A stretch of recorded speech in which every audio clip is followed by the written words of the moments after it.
सहना भवतु सहनौ भुनक्तु सह वीर्यं करवावहै तेजस्विनावधीतमस्तु मा विद्विषावहै। ॐ शान्ति शान्ति शान्तिः।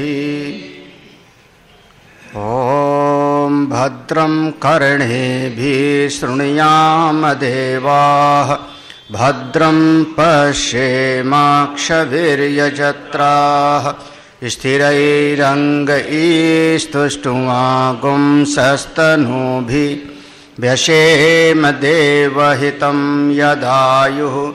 स्वस्ति न इन्द्रो वृद्धश्रवाः स्वस्ति न पूषा विश्ववेदाः स्वस्ति नस्तारक्ष्यो अरिष्टनेमि स्वस्ति नो बृहस्पतिर्दधातु। ॐ शान्ति शान्ति शान्तिः। शङ्करं शङ्कराचार्यं केशवं बादरायणं सूत्रभाष्यकृतौ वन्दे भगवन्तो पुनः पुनः। ईश्वरो गुरुरात्मेति मूर्तिभेदविभागिने व्योमवद्व्याप्तदेहाय दक्षिणामूर्तये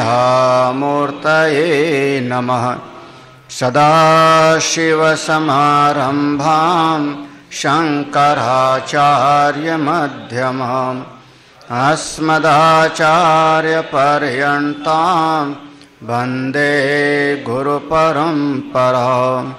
श्रुतिस्मृतिपुराणानाम् आलयं करुणालयं नमामि भगवत्पादं शङ्करं लोकशङ्करम्। पहला मंत्र पढ़ते हैं। तदेतत्सत्यम् यथा सुदीप्तात् पौकाद् विस्फुल्लिङ्गाः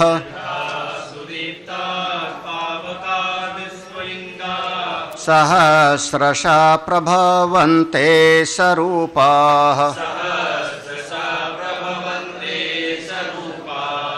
तथाक्षराद् विविधा सौम्य भावाः प्रजायन्ते तत्र चैवापि यन्ति।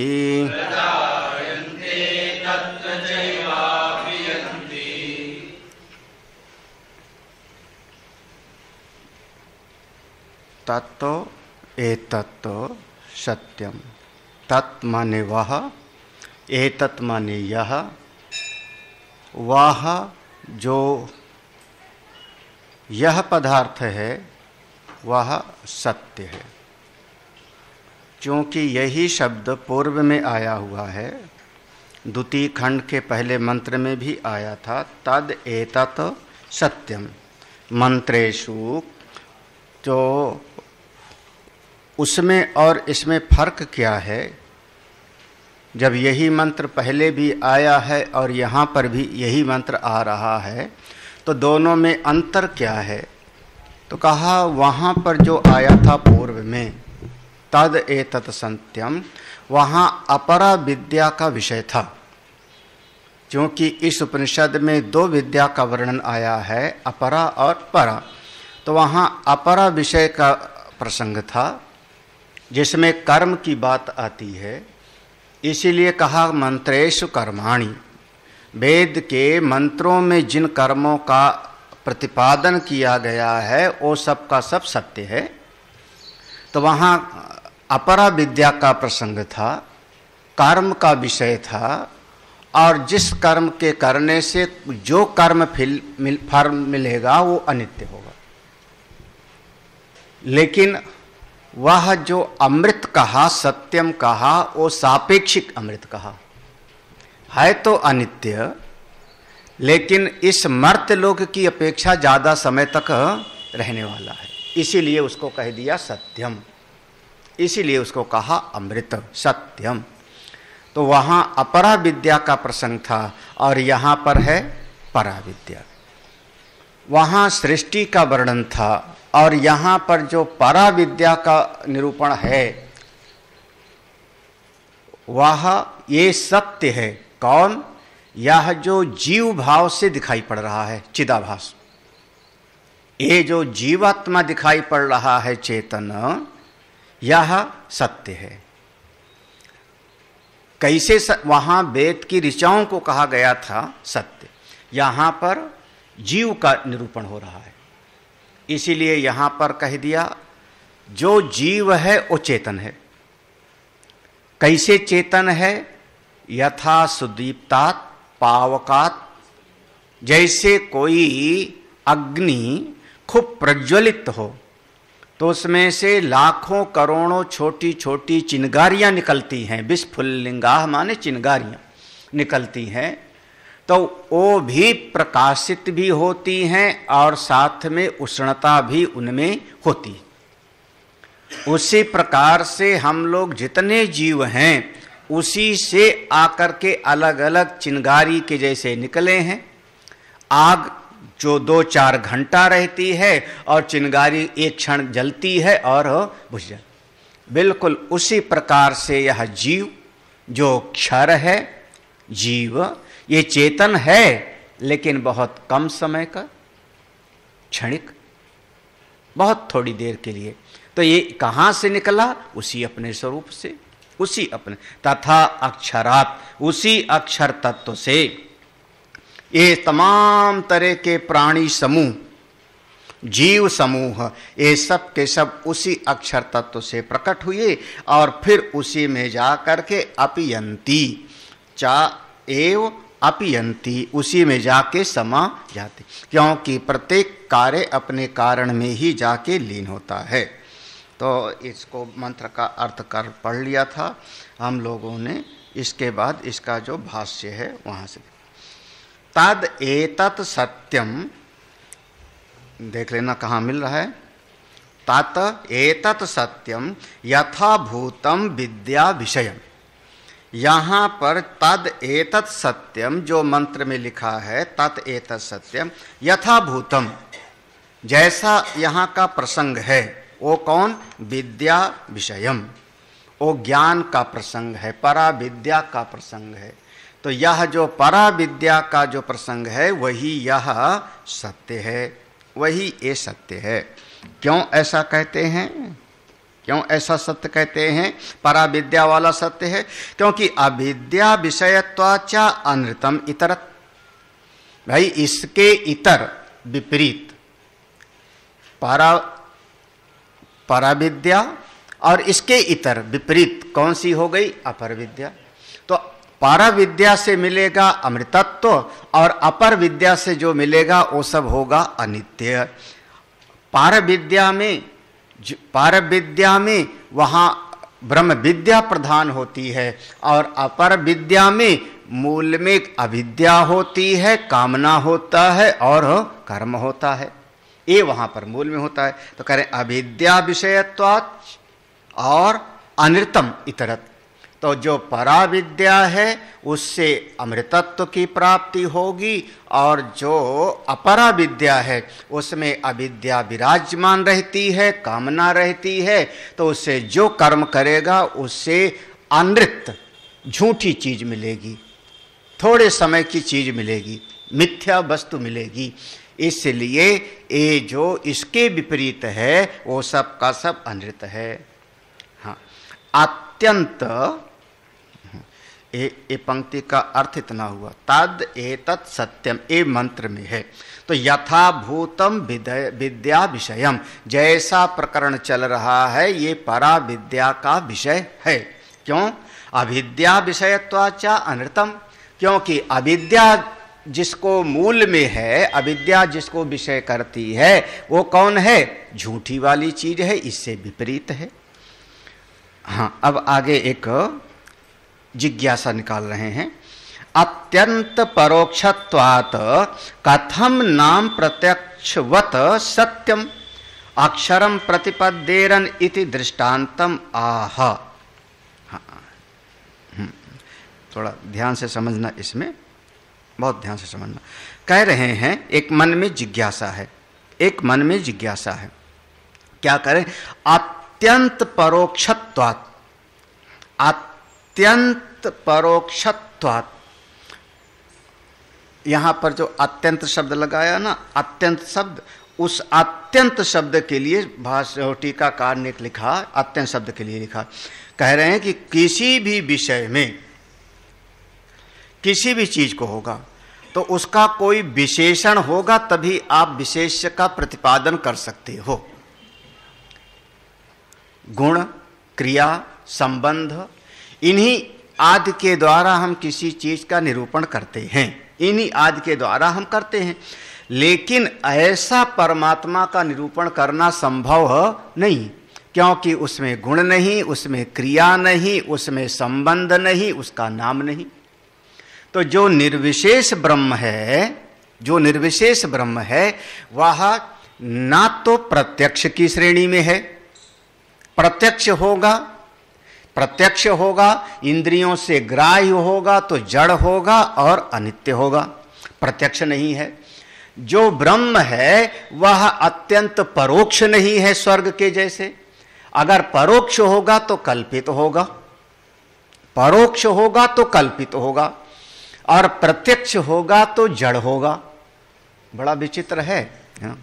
स्वर्ग आदि जो हमने देखा नहीं वो मेरे मन की कल्पना है, शास्त्र प्रमाण से हम उसको स्वीकार कर लेते हैं, लेकिन हमने देखा नहीं। तो जो बहुत परोक्ष होगा वह कल्पित हो सकता है, और प्रत्यक्ष जो इंद्रियों से दिखाई पड़ेगा वो जड़ होगा, अनित्य होगा। तो जो यह अपना ब्रह्म स्वरूप है वो ना प्रत्यक्ष की श्रेणी में है और ना परोक्ष की श्रेणी में है, इसीलिए उसके लिए नाम दिया अत्यंत परोक्षत्वात्। वो कैसा है? अपरोक्ष। लो अब शब्द प्रयोग कर लो, अत्यंत परोक्षत्वात्, यानी अपरोक्ष। वह ब्रह्म कैसा है हमारा? वो अक्षर तत्व, वह पूरी तरह से मेरा जो है, मेरा अपना आत्मा है, अपना अनुभव का है, अपना स्वरूप है, अपरोक्षत्वात्। तो कह रहे कथम नाम प्रत्यक्षवत् सत्यम। तो उसको जो यहां कहा तद एतत् सत्यम, जो अत्यंत परोक्ष है उसको कथम नाम प्रत्यक्षवत्, तो उसको बिल्कुल प्रत्यक्ष के जैसे, प्रत्यक्ष के जैसे अक्षरम प्रतिपद्येरन, उसको बिल्कुल साफ साफ हम कैसे समझें। प्रतिपद्येरन माने हम अपनी बुद्धि में कैसे बिठावें, हम उसको कैसे समझें, बिल्कुल साफ साफ। जो अत्यंत अपरोक्ष है, देखो अब समझिए, सरल सी भाषा में कहना चाह रहा हूं, ये माइक जो है प्रत्यक्ष है, माइक प्रत्यक्ष है, ठीक है, माइक प्रत्यक्ष है। और जो चिंतामणि है, कामधेनु है, या अमुक अमुक तमाम चीजें हैं, वो सब का सब बहुत परोक्ष है। या आप कह लो अमेरिका, ऑस्ट्रेलिया, सब का सब हमसे परोक्ष है, वो दूर है, मेरी आंखों के सामने ही नहीं। अब जो मेरा अपना हृदय है वो प्रत्यक्ष है कि परोक्ष? प्रत्यक्ष है, दिखाओ आपका हृदय। हाँ, कोई ऐसा है जिसके पास हृदय ना हो? हाँ, आपके पास हृदय है, प्रत्यक्ष है क्या? तो आप कहोगे नहीं। अच्छा, परोक्ष है क्या? वो परोक्ष भी नहीं। तो एक दृष्टांत समझना, तो ये दृष्टांत है। तो जैसे अब आपका हृदय है तो वो ना तो प्रत्यक्ष है और ना ही बहुत ज्यादा परोक्ष है। अब इसका मैं अनुभव करना चाहता हूं तो कैसे करूं? कथम नाम प्रत्यक्षवत अक्षरम प्रतिपद्येरन, इसको कैसे अनुभव करूं? जैसे हम किसी चीज का अनुभव करें, जैसे कटोरी का अनुभव करते हैं, जैसे किसी और चीज का अनुभव करते हैं, तो जो अत्यंत अपरोक्ष है उसको हम बिल्कुल साफ साफ, बिल्कुल स्पष्ट प्रत्यक्ष के जैसे, जैसे दृष्टांत दिया हस्ता मलकवत, कैसे जाने? कैसे जाने? हाँ, अब जैसे हम कहें आप अपनी आंख को देख के बताओ, आप अपनी आंख को देखो, आपकी आंख नीली है कि काली है? आंख के कई प्रकार के रंग होते हैं, आंख एक ही जैसी नहीं होती। इसीलिए आपके पासपोर्ट वगैरह में, आधार कार्ड में आंख का रंग लिखा होता है। आंख का, आपका आंख कैसे, रेटिना कैसे, आंख कैसा है, लिखा होता है। आपकी आंख काली है कि भूरी कि नीली? अभी तक देखा ही नहीं, जमाने बीत गए। कैसी है आंख आपकी? अच्छा, अगर शीशा ना देखो तो कैसे देख के बताओगे? मान लो शीशा नहीं,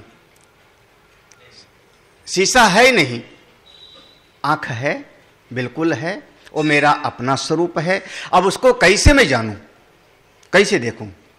हमने तो कह दिया कि शीशे में देख लो या पानी के पात्र में देख लो, जैसे नारद ने देखा था।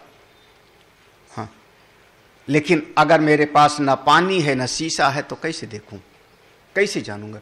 तो उसी बात को कह रहे हैं, अत्यंत, देखो, अत्यंत परोक्षत्वात् कथम नाम प्रत्यक्षवत् सत्यम। यह जो अपना स्वरूप है, अपना स्वरूप है, वह बिल्कुल यत् साक्षात अपरोक्षात ब्रह्म, वो बिल्कुल अपरोक्ष है और हम उसको अनुभव करना चाहते हैं। हमारे बीके सिंह का यक्ष प्रश्न है ना, यक्ष प्रश्न है। 10 साल से हम समझा समझा के थक गए हैं और अभी तक हाँ, उसको कैसे अनुभव करें? हाँ, देखो, उसको कैसे अनुभव करें? अनुभव करने वाले को अनुभव करना बड़ा मुश्किल। वही मैंने कहा, आंख को देख के बताओ। और दर्पण में जो देखते हो, दर्पण में आपकी छवि ज्यों का त्यों नहीं पड़ती, उल्टी पड़ती। अब बताओ, तो दर्पण जो दिखा रहा है वो सबका सब हो गया झूठा है। दर्पण में जो आपकी छवि बन रही है वो उल्टी पड़ रही। अब कैसे देखोगे? तो ऐसे ही देखो, बहुत बढ़िया शब्द। हाँ, अब एक पहला मंत्र है, ध्यान से समझना। अत्यंत परोक्षत्वात्, अत्यंत परोक्षत्वात् माने अपरोक्ष, ना प्रत्यक्ष है और ना परोक्ष, तो अपरोक्ष। वो कथम नाम प्रत्यक्षवत, उसको हम कैसे बिल्कुल साफ साफ स्पष्ट सत्यम अक्षरम प्रतिपद्येरन, उसको मैं साफ साफ कैसे अनुभव करें, कैसे अनुभव करें? तो दृष्टांत दिया इसके बारे में, इति दृष्टांतम आह, इसको समझाने के लिए दृष्टांत दिया। एक पंक्ति है, शास्त्र एक गम्यत्वात्, शास्त्र एक गम्यत्वात्, शास्त्रैक गम्यत्वात्। भाई देखो, साफ साफ है, बिल्कुल शास्त्र पर भरोसा आपको करना पड़ेगा। शास्त्र ने जैसा कह दिया वैसे आपको स्वीकार करना पड़ेगा और कोई उपाय नहीं। आपके जितनी रिश्तेदारी नातीदारी है उसका प्रमाण आपने अपने परिवार के वचन को माना है। आपके माता पिता ने जो कह दिया वही आपके लिए प्रमाण है कि हमारी मौसी हैं कि दादी हैं कि नानी है। इसके अलावा और किसी ऐसे प्रमाण के द्वारा आप सिद्ध करो कि मेरी मौसी हैं कि ये मेरी बुआ हैं, कैसे सिद्ध करोगे? कैसे सिद्ध करोगे? जो डीएनए आ गया है, डीएनए वगैरह आ गया है, उससे तब तो फिर जब तक डीएनए ना करा लें तब तक हम मौसी ना बोलें किसी को। फिर भाई तब तक हम अपनी माँ का भी डीएनए कराएं और अपनी मौसी का भी कराएं, दोनों का डीएनए मिल जावे तो हम कहेंगे ये दोनों बहनें हैं। अब दोनों का डीएनए टेस्ट कराओ तो मौसी बोलना, फिर अपने पिता का कराओ, अपनी बुआ का कराओ, दोनों का डीएनए मिल जाएगा तो उसको हम बुआ बोलेंगे। यही हुआ ना? नहीं, फिर अपना भी डीएनए टेस्ट कराएं और बाप का भी कराएं, जब दोनों का मिल जाएगा तो फादर नेम में लिखना। फिर अब देखो, फिर तभी तो पिता के नाम में लिखना। हाँ, नहीं इतना तो आप अब आप कराओ तब तो लिखोगे ना। अब इतना कराओ कहाँ होएगा? तो प्रमाण क्या हो गया? हमारा जीवन कैसे चला? प्रमाण क्या है? मेरी माँ ने जो बता दिया बचपन से कि तुम्हारी बुआ हैं, तुम्हारी नानी है, तुम्हारी मौसी हैं, हमने स्वीकार कर लिया। उसी प्रकार से अपने स्वरूप के बारे में शास्त्रैक गम्यत्वात्, क्यों? अपूर्ववत् ब्रह्मणः प्रत्यक्षत्वं न संभवति, साक्षात्कार अधीनम च कैवल्यम। अरे देखो, साफ साफ कह रहे हैं, स्पष्ट करें, जैसे कर्म कांड कोई करता है, कर्म करता है तो उससे पुण्य हुआ कि पाप हुआ वो कोई आंख से थोड़े दिखाई पड़ेगा। अपूर्ववत, उससे जो कर्म से अपूर्व नाम की शक्ति पैदा हुई, और सैनिक है तलवार से उसने जाकर के मारा, तलवार से मारा ना, क्या है? पाप है कि पुण्य है? हाँ? किसका दुश्मन? तुम्हारा। राजा है, सम्राट है, बैठा हुआ है, पड़ोसी के राजा से लड़ाई हो गई, राजा राजा लड़ते ही लड़ते हैं, उसने मारा उसको, तो क्या हुआ? आप क्या पाप है क्या पुण्य है, आप इसका जो है निर्णय स्वयं नहीं कर सकते हो, स्वयं नहीं कर सकते। आप सड़क पे बड़े पुण्यात्मा हो, चींटी हो, आटा लिया और जा करके चींटियों को डालते चले जा रहे हो, हाँ, पुण्य है? पुण्य है? वहां आटा डाला, 1000 चींटियां इकट्ठी हो गई और वहीं से कारा आई और सबको कुचलती चली गई। अब बताओ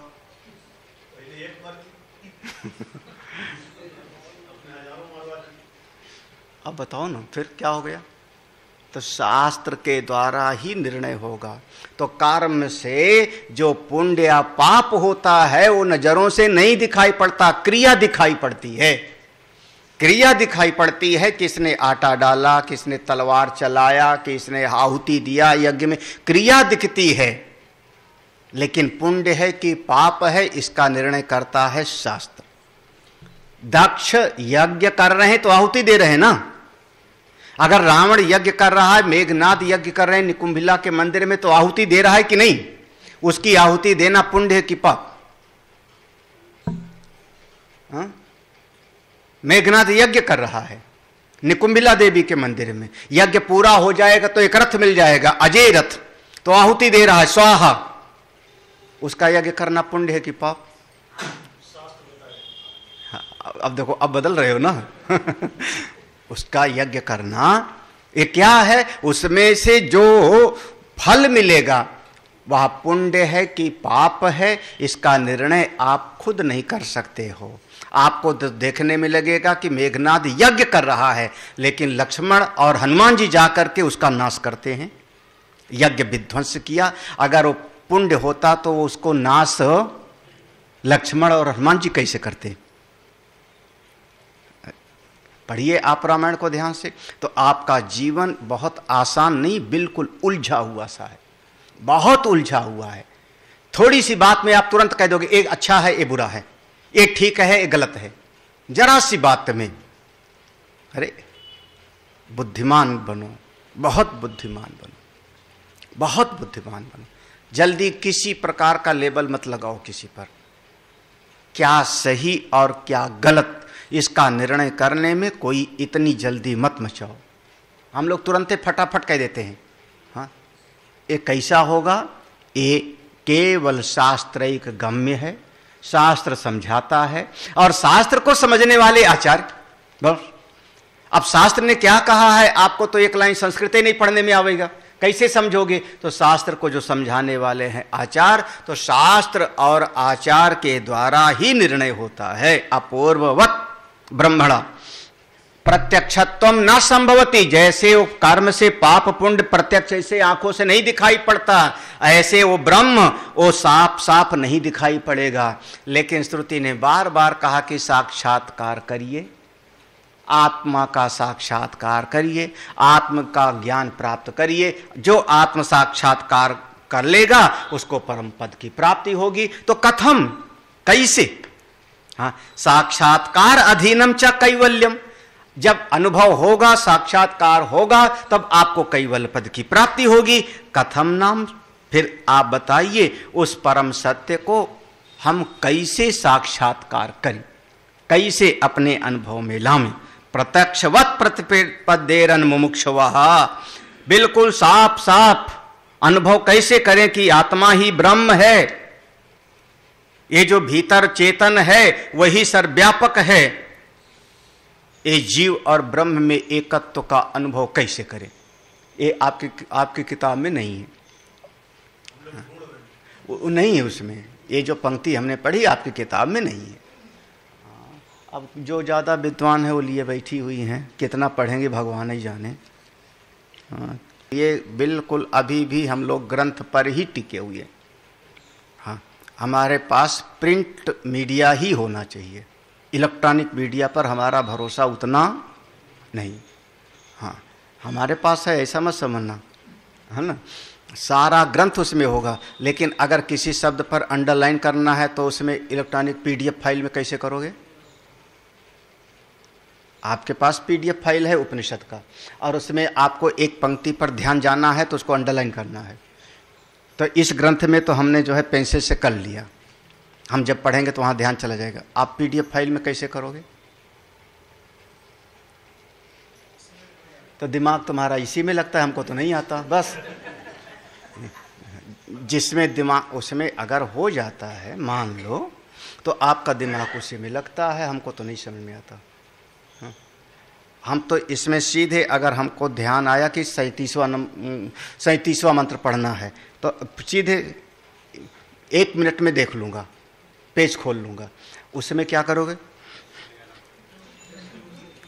ऐसे ऐसे करना पड़ेगा ना, फिर ढूंढना पड़ता रहेगा कि नहीं करोगे कि सीधे पहुंच जाओगे। आप इलेक्ट्रॉनिक मीडिया में ले लो, लेके आ जाओ और मैं सीधे कहूँ कि मुंडक उपनिषद का द्वितीय मुंडक का द्वितीय खंड और 3रा मंत्र खोलो। कैसे खोलोगे? हाँ, नहीं खुलेगा, क्यों नहीं? ऐसे ऐसे कर, हाँ, सरकाना पड़ेगा आपको, यही तो करना पड़ेगा। हमको इतना ही आता है, अचानक अब यहाँ तो सीधे हम खोल लेंगे, तो इसीलिए जो है बिल्कुल नहीं, वो उससे सहमत नहीं। चलो हाँ, इति दृष्टांतम आहा। अब इसी बात को श्रुति ने दृष्टांत से समझाया है। हाँ, थोड़ा ध्यान से समझना, ये आपकी कहानी है, ये किसी और का वर्णन नहीं, ये आपका निरूपण हो रहा है। आप कौन हो? आप कौन हो? तो इसलिए कहा यथा, पहले दृष्टांत समझो। यथा सुदीप्तात सुष्ठु दीप्तात इद्धात पावकात अग्नेर विस्फुलिंगाः अग्नि अवयवाः सहस्रशो अनेकशः प्रभवन्ते निर्गच्छन्ति। स्वरूपा अग्निसलक्षणा एव तथोक्त लक्षणात् अक्षरात् विविधा नाना देह उपाधि भेदम अनुविधीयमानत्वात् विविधा हे सौम्य भावाः जीवाः आकाशात् इव घटादि परछिन्नाः सुशिरभेदा घटादि उपाधि प्रभेदम अनुभवन्ति। हाँ, है ना? ठीक है, पढ़ना आ गया ना? अब बहुत ध्यान से समझना। यथा माने जैसे, जिस प्रकार से। सुदीप्तात, सुदीप्तात माने, सुदीप्त माने सुष्ठु दीप्तात, बहुत अच्छी तरह से जल रही हो। सुष्ठु दीप्तात, बहुत अच्छी तरह से जल रही हो। कैसे जलेगी? ईद्धात, ईद्धात माने लकड़ी, समिधा। जब आपने उसमें समिधा डाली, चूल्हे में लकड़ी डाली, तो अग्नि खूब तेजी से जल्दी पावकात। जब वह अग्नि जलेगी तब उसमें विस्फुलिंगात, उसमें से जब अग्नि की लौ निकल रही तो उसमें से छोटी छोटी अग्नि अवयव, उस अग्नि के अंदर से छोटे छोटे बिल्कुल वो लकड़ी के कण, वो जो लकड़ी जल रही थी उसी में से वो अग्नि के बहुत छोटे छोटे हजारों कण निकल करके ऊपर चमके। सबने देखा, सबने चूल्हा जलाया हुआ है।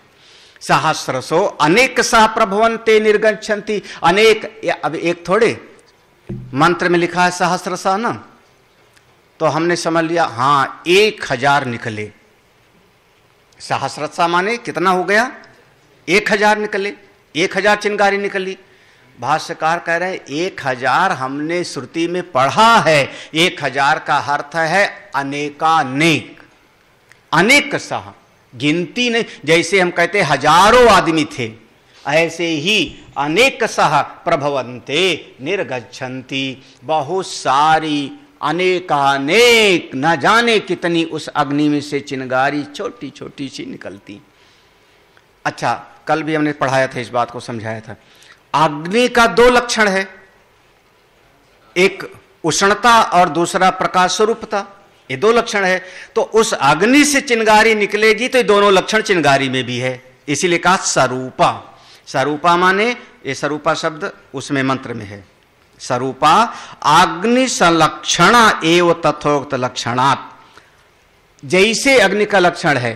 कौन सा? थोड़ी देर के लिए वो चिंगारी ऊपर उठेगी तो चमकेगी, प्रकाश निकल रहा है, तभी मुझको दिख रहा है चट चट की करती हुई,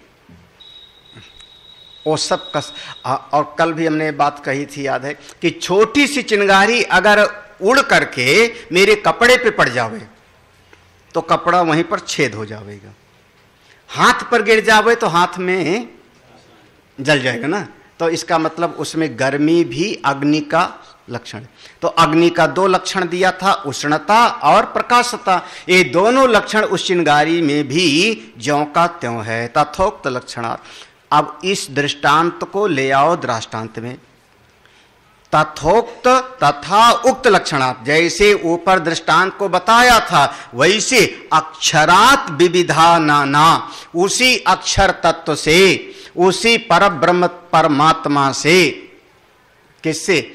उसी अक्षर तत्व का इसके पूर्व में निरूपण कर चुके हैं। हाँ, 7वां मंत्र पहले खंड का, जिसमें यथोर्ण नाभि सृजते गृह्णते च यथा पृथिव्याम औषधया संभवन्ति तथा सतः पुरुषात् केशलोमानि तथा अक्षरात्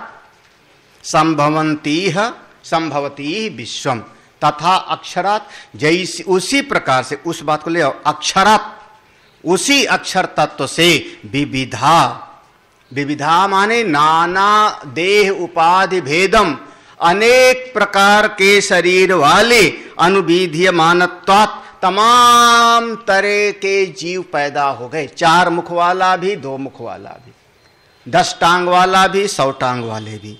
नाना देह उपाधि भेदम, अनेक प्रकार के शरीर अलग अलग पैदा हो गए। अनुविधीयमानत्वात्, तमाम तरह के। विविधा हे सौम्य, एक जो तरह तरह के पैदा हो गए, हे शौनक महात्मा, ये जितने पैदा हो गए भावा, हाँ, ये सब का सब कौन हुए? जीव। उस अक्षर तत्व से जो अनेक अनेक पैदा हो गए, नाना नाम रूप वाले, ये सब हो गए कौन? जीव। एक जीव कैसे बन गए? तो फिर से दृष्टांत दिया। आकाशात इव घटादि पर छिन्ना, सुशिर भेदा घटाति उपाधि प्रभेदम अनुभवंती।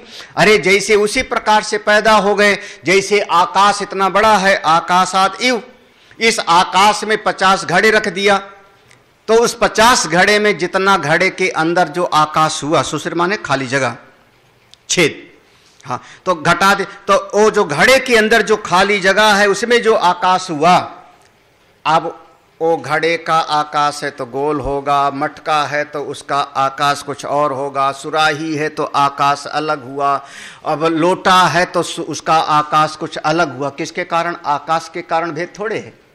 भेद किसके कारण हो रहा है? वो सब का सब उस आकार के कारण। उसी प्रकार से घटादि उपाधि प्रभेदम अनुभवती भवंती। सांप के शरीर में आकाश के जैसे वह अक्षर तत्व एक है, लेकिन जिसका जैसा देह है, जिसकी जैसी आकृति है, वैसे उसको अलग अलग अनुभव में आता है।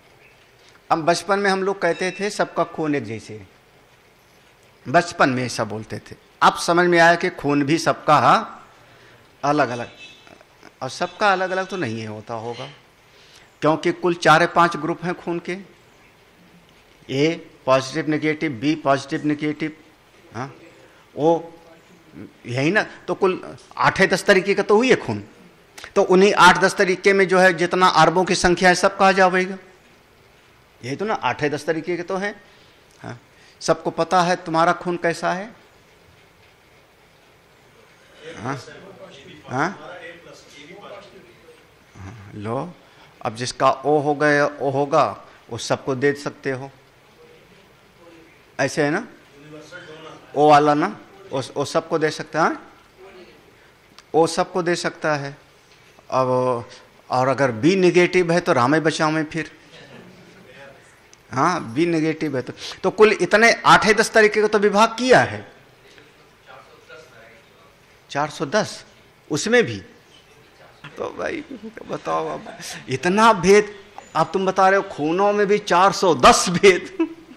हे भगवान क्या क्या। चलो ठीक है, क्या चीज? तब भी अभी 130 करोड़ तो हमारे यहाँ ही जनसंख्या है, तो 130 करोड़ की जनसंख्या मान लेंगे 410 ग्रुप में तो होगा। हाँ, तो 410 से अगर भाग दे दो तो कम से कम एक ग्रुप में 4-4 करोड़ 5-5 करोड़ आएंगे, है ना, ज़्यादा ही आएंगे। तो खैर वो अपना अलग विषय है, चल हम अपना पढ़ते हैं। ऐसे नाना भेद, तो जैसे उस अग्नि में से छोटी छोटी चिंगारी निकलती है, वो भी अग्नि के गुण को लेके निकलती है, बस ज़्यादा देर टिकती नहीं।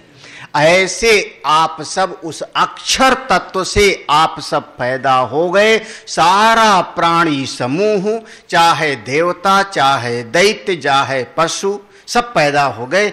बस ये है कि ज्यादा देर टिकते हैं नहीं, बस इतना ही। जैसे चिंगारी चमकी और खत्म, ऐसे आप लोग 50 साल चमके, 100 साल और खत्म, बस ऐसे। कैसे? तो सच में जैसे अब एक समस्या हो गई। समस्या क्या हो गई? जैसे अग्नि से चिंगारी अलग हो जाती है तब तो निकली ना ऊपर, अग्नि से चिंगारी अलग हो गई तब तो निकली। तो ऐसे क्या आप हम जिसको कह दिया कि चिंगारी के जैसे उस अक्षर तत्व से अलग हो गए, पंचमी वाला अलग हो गए, तो तुरंत दूसरा दृष्टांत दिया, नहीं आकाशात इव। देखो अलग नहीं हुए, आकाशाद इव घटादि पर छिन्ना।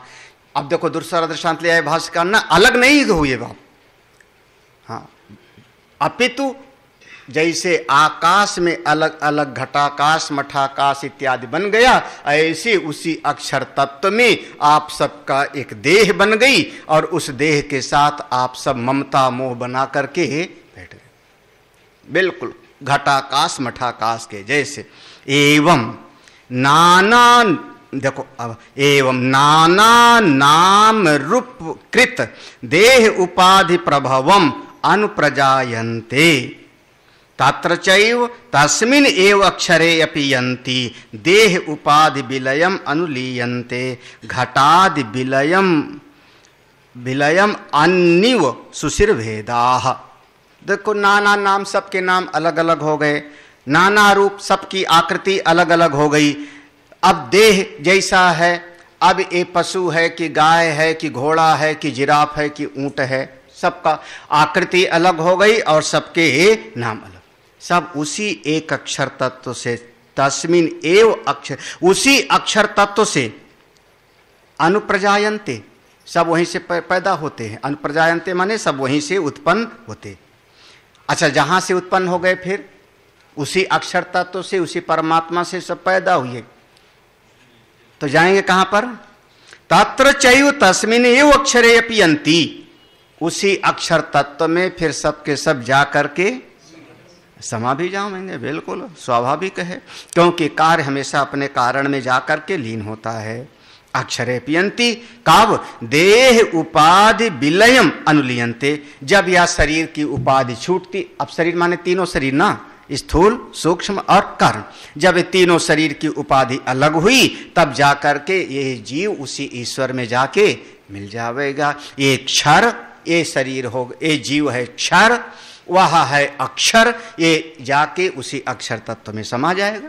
जैसे घटादि विलयम अन्यु, जैसे घट टूट गया तो घड़े का आकाश जाकर के वह महाकाश में एक हो गया, बिल्कुल उसी प्रकार से। अब एक बात और कहते हैं, एक चीज और कहते हैं भाई, देखो कोई ना कोई निमित्त होता है ना, बिना किसी निमित्त के कोई भी क्रिया नहीं होती है, कोई ना कोई तो कारण होता है। अब आप जलाया तो आपको एक निमित्त है कि सर्दी हमारी दूर हो या भोजन पक जाए, इसीलिए तो आपने घड़ा बनाया, तो घड़ा बना तो किसी न किसी निमित्त से, तब उसमें घटाकाश बन गया। तो ये उस अक्षर तत्व से अक्षर जीव निकला क्यों? निमित्त क्या था वो कह रहे हैं। यथा आकाशस्य सुशिर भेद उत्पत्ति प्रलय निमित्तत्वं घटादि उपाधि कृतम एव तद्वद अक्षरस्य अपि नाम रूप कृत देह उपाधि निमित्तम एव जीव उत्पत्ति प्रलय निमित्तत्वम। असल में और कोई निमित्त है नहीं, निमित्त केवल आपके भीतर का अज्ञान और आपके भीतर की वासनाएं, कामनाएं, बस और कुछ भी नहीं, और कोई निमित्त नहीं है। उसी निमित्त के कारण यथा आकाशस्य, जैसे महाकाश में, बड़े से आकाश में सुशिर भेद उत्पत्ति, ये सारा का सारा घटाकाश मठाकाश इत्यादि के भेद का जो प्रकटीकरण है वो सब का सब वो घटादि उपाधि कृतमेव, वो आकाश में भेद नहीं है अपितु घड़े आदि की दीवाल के कारण है। आकाश में घटाकाश मठाकाश माने आकाश में भेद नहीं है। भेद क्यों बन रहा है? घड़े आदि की दीवाल के कारण।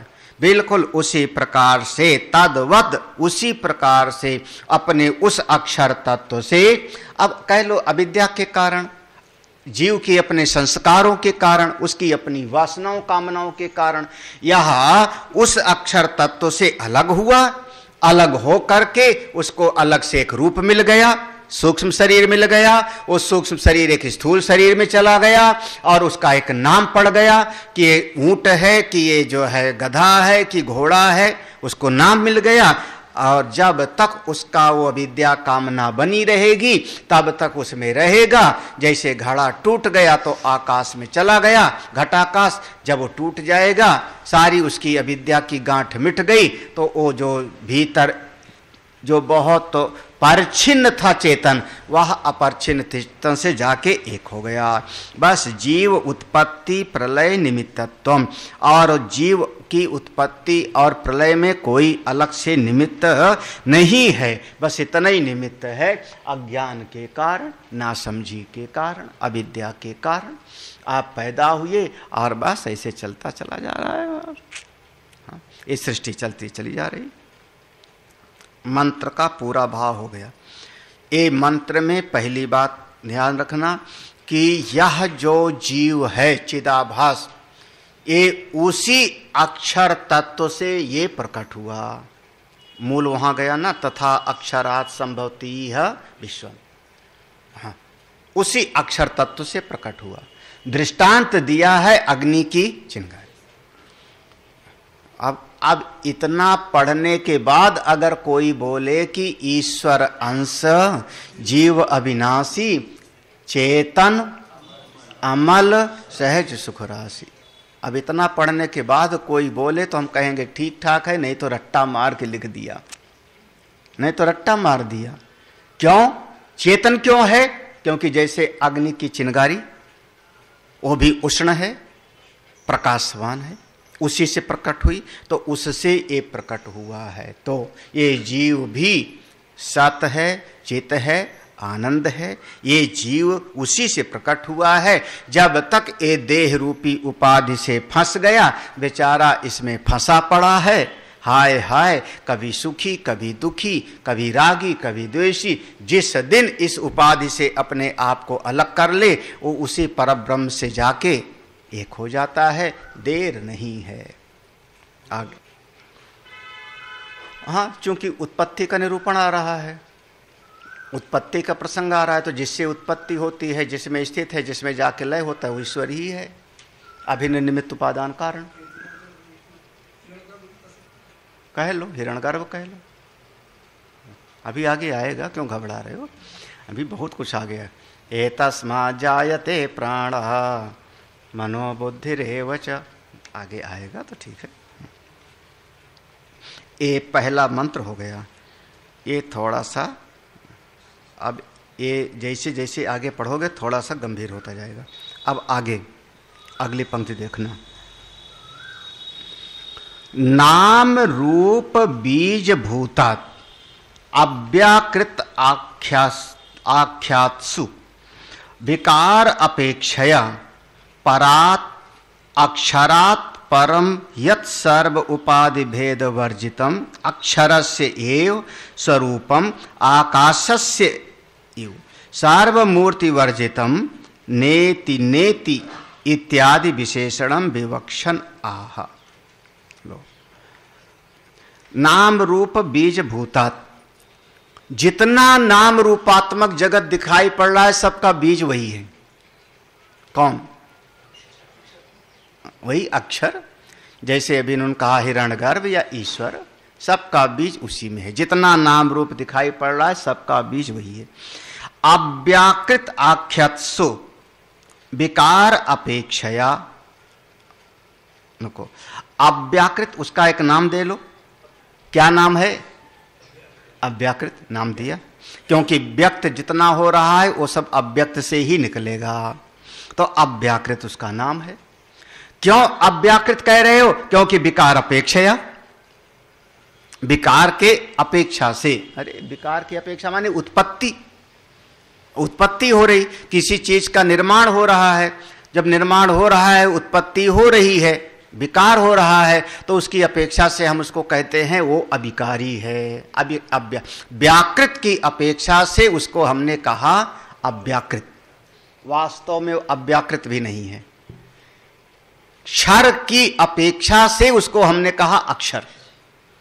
असल में वो न अक्षर है और न अक्षर है। यस्मात् क्षरम अतीतो, हाँ देखो, तो अब रोज पढ़ते हो ना, क्षर से भी मैं अलग हूं और अक्षर से भी अलग हूं। तो अक्षर क्यों कह दिया? क्षर की अपेक्षा से।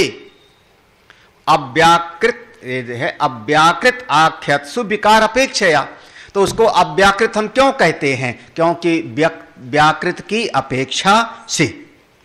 व्याकृत की अपेक्षा, एक चीज विकारी है तो दूसरा हो गया अविकारी, बस इतने तो है। हाँ, एक चीज विकारी है तो उसका मूल हो गया अविकारी, इतने तो हमने कहा। कुछ गड़बड़ लग रहा है, नहीं समझ में आ रहा? वाह तत्व, अब समझ लेना, ये ऐसे ये नहीं समझ रहा, उस तत्व को समझना चाह रहे हो जो इंद्रियों के परे है। हाँ, इंद्रियों के परे है, आपके मन और बुद्धि से वो परे है, उसको समझना चाह रहे हो तो बहुत होशियारी से समझना पड़ेगा। मरे मरे मन से समझ नहीं आवेगा। खाला जी का घर नहीं है, हाँ हाँ, नहीं तो जो है कह दो नहीं, का से कमल खा से खरगोश, वो वाला पाठ हो चुका है। तो नाम रूप बीज भूता, जितना नाम रूप का जगत है, सारा का सारा जगत आपका 2 शब्द में हमने समेट लिया, चाहे ब्रह्मलोक, चाहे देवलोक, चाहे पाताल। 7 लोग बोला ना, 7 ऊपर, हाँ 7 नीचे, तो बीच में वो असरानी वाला हो गया, आधे उधर जाओ, आधे उधर जाओ, बाकी मेरे तो बताओ कैसे हो, फिर 15 हो गया ना। तो 7 नीचे, पृथ्वी को लेकर के 7 ऊपर, पृथ्वी को लेके, और इसको छोड़ करके 6 ऊपर, इसको हम भूरलोक बोलते हैं। देखो भूरलोक, हाँ भूलोक का अमृत मट्ठा है ना, तो ये भूलोक हो गया। इसके ऊपर भुवाहा, उसके ऊपर स्वाहा, उसके ऊपर माहा, फिर उसके ऊपर जना, फिर तप सत, बस हो गया। और नीचे अतल बितल सुतल तलातल रसातल पातल, तो ये सब का नाम हो गया कि नहीं, सबका नाम हुआ। और अगर आपने कहा स्वह स्वर्ग लोक, महर लोक, तो इसका मतलब उसका कोई जगह भी होगी। तो नाम रूप में सारा का सारा ब्रह्मांड आ गया। नाम रूप बीज भूता, ये जितना नाम रूप वाला जगत है 14 लोक, इसका जो मूल बीज है वह कौन, वो मूल बीज है वही, उसी को कहा था अक्षरात संभवती, वो अक्षर तत्व से पैदा हुआ ना, तथा अक्षरात विविधा सौम्य, वो अक्षर तत्व है। कैसे कहा उसको, कहा कि अव्याकृत आख्यात विकार अपेक्षा, क्योंकि ये सारा नाम रूप जगत ये व्यक्त है, प्रकट हुआ है, विकारी है, तो इसकी अपेक्षा से उसको हमने कह दिया अव्याकृत अपेक्षा।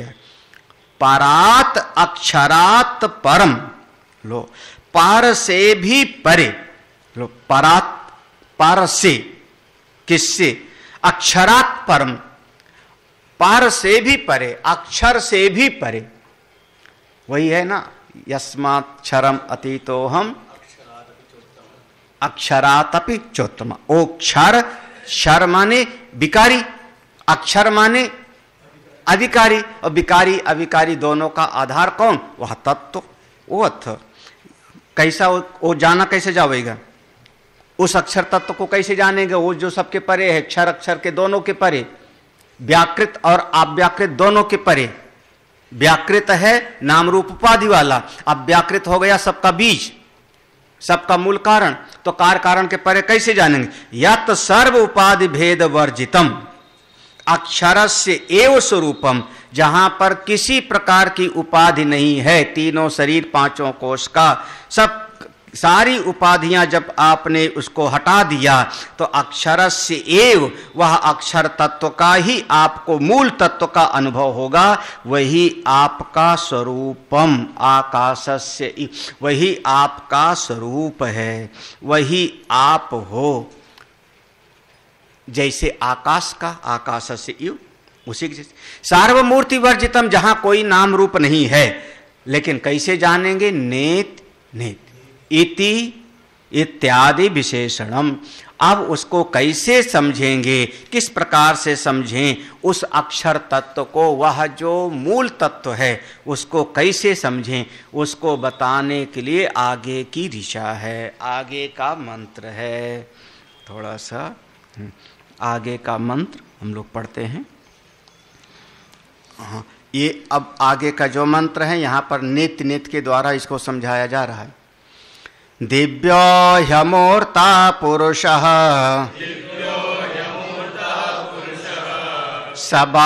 सबाह्याभ्यन्तरो ह्यजः अप्राणो ह्यमना शुभ्रो ह्यक्षरात् परता परः दिव्यो ह्यमूर्ता पुरुषः सबाह्यभ्यन्तरो ह्यजः अप्राणो ह्यमना शुभ्रो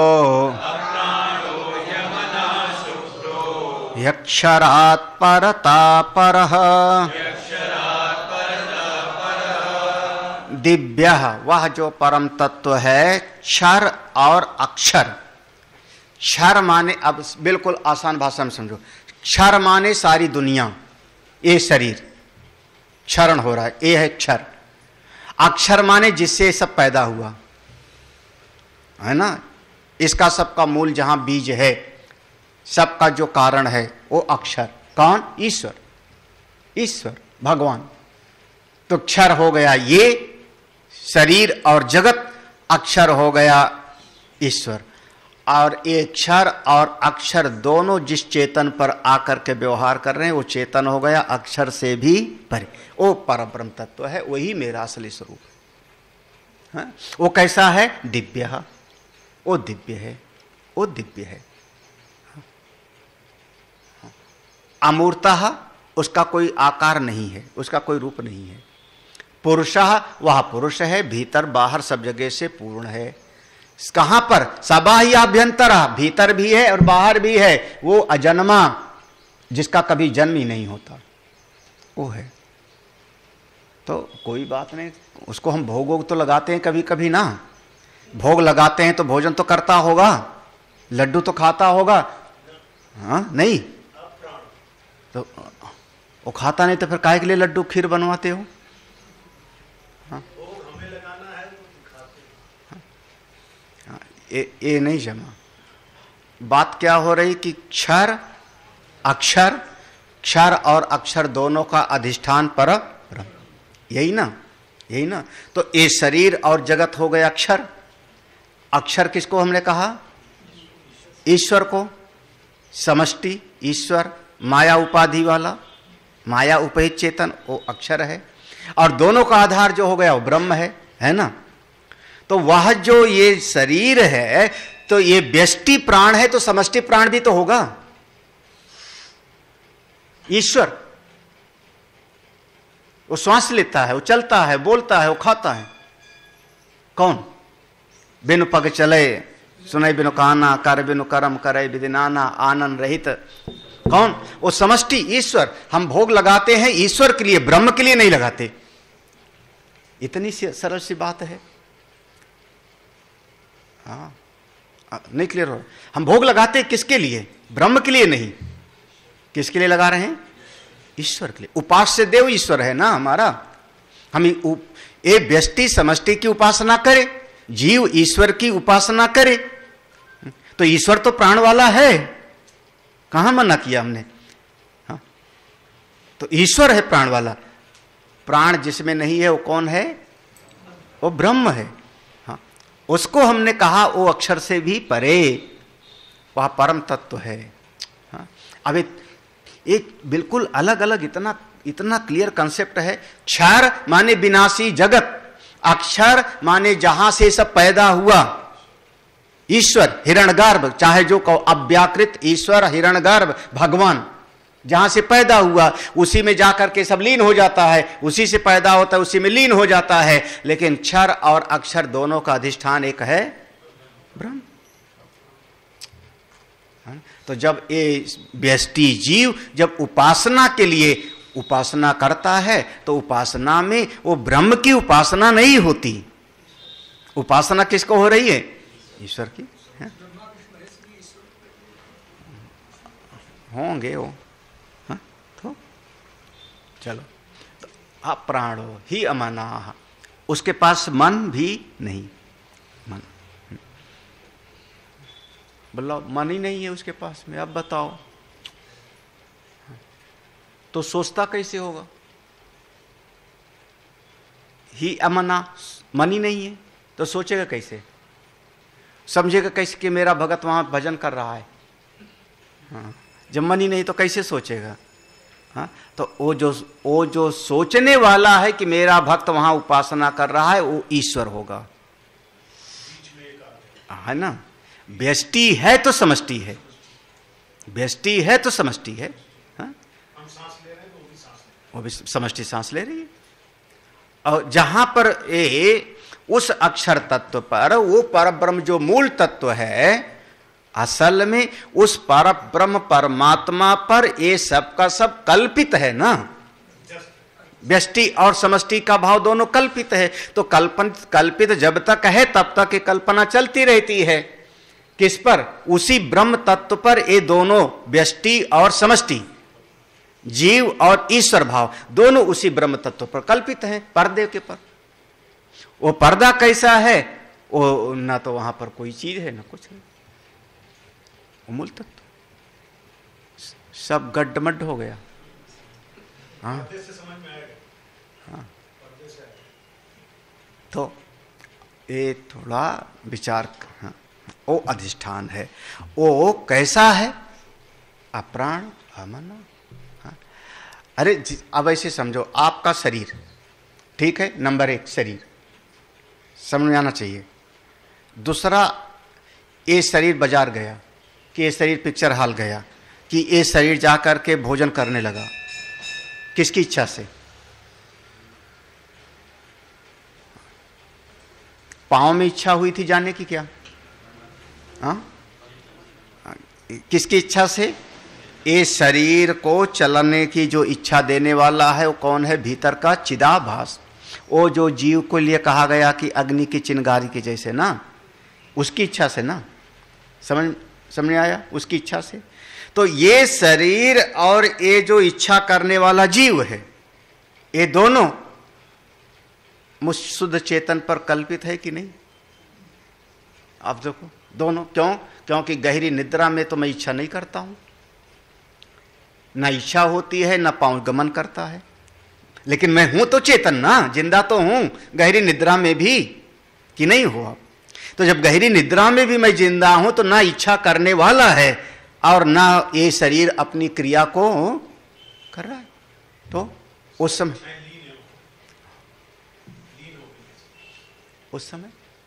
तो ये 3 चीजों को आप ठीक ठीक समझना। 3 चीजों को समझोगे तो समझ में आएगा। ये सारा जगत है क्षर। इस सारे जगत को उत्पन्न करने वाला, जहां से नाम रूप पैदा हुआ, जिससे स्थित है, जहां पर जाके लीन हो जाएगा, उसको हमने कह दिया अक्षर। अक्षर की 2 स्थिति है। अक्षर की 2 स्थिति है। अक्षर जो है, जब इस व्यक्त जगत की तरफ ध्यान होता है तो हम उसको कहते हैं ये अक्षर सबका कारण है, ईश्वर। और वो अक्षर जब इस व्यक्त जगत की तरफ ध्यान नहीं देता तो उसमें से अक्षर तो गायब हो गया, वो शुद्ध परब्रह्म है। वो है दिव्यो ही अमूर्तः पुरुषः, बाहर भीतर अप्राण अमनः, शुभ्र शुद्ध है। वो कौन है? अक्षरात् परतः पर। वो अक्षर से भी परे, वो अक्षर से भी परे। इसका भाष्य कल पढ़ते हैं। ओम पूर्णमदः पूर्णमिदं पूर्णात् पूर्णमुदच्यते पूर्णस्य पूर्णमादाय पूर्णमेवावशिष्यते। ओम शांति शांति शांति। हरि ओम। श्री गुरुभ्यो नमः। हरि